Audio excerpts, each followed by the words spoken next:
Stock market trading పేరుతో కోట్లు కొల్లగొట్టి బోర్డు తిప్పేసిన ఘటన నల్గొండ జిల్లాలో జరిగింది. చింతపల్లికి చెందిన మనీష్ రెడ్డి మనీష్ ఎంటర్ప్రైజెస్ పేరుతో స్టాక్ మార్కెట్ బ్రోకరేజ్ సంస్థ ఏర్పాటు చేశాడు.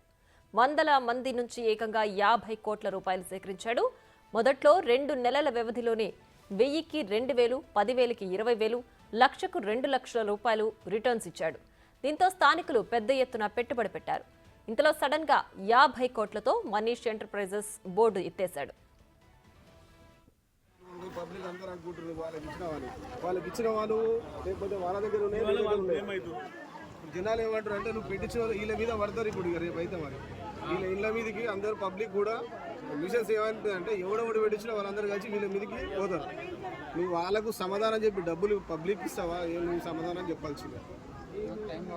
ఇప్పుడు 6 months టైం తీసుకున్నావు కదా, మేము కూడా అవతలకి ఏం టైం చెప్పదు, ఉన్న ఇడిచిద్దామా లేకపోతే నీ అందరూ నువ్వు మూసుకొని నేను టైం కావాలా, నాకు 6 నెలలు కావాలని చెప్తున్నావు. జనాల దగ్గర డబ్బులు ఎట్లా తీసుకున్నావు, మరి వీళ్ళతో ఎట్లా తెప్పించుకున్నావు? చెప్పినావు కదా 6 నెలలు అయిపోయింది కదా, ఇట్లా చెప్పు. నువ్వు ఏడమ్మినావు మాట్లాడదాకా పబ్లిక్ అయితే ఒక్కని కాకుండా అందరికి అయితే ల్యాండ్ టైం ఇస్తా చెప్పినావు కదా, వచ్చిన కల్లా ఇస్తా ఉంటే తీసుకున్నావు కదా. ఇప్పుడు వాళ్ళు తీసుకున్నారు కనుక మేము వాళ్ళ మీద ఇప్పుడు వాళ్ళు మేము ఇచ్చినాం, వాళ్ళు నీకు ఇచ్చిర్రు, వాళ్ళు అడగ తెంగిరా నువ్వు అడగ తెంగినావా? మరి జనాలకు మొత్తం పబ్లిక్ టాక్ అనేది ఉల్టా సీదా. 6 నెలల టైం ఇస్తామన్నా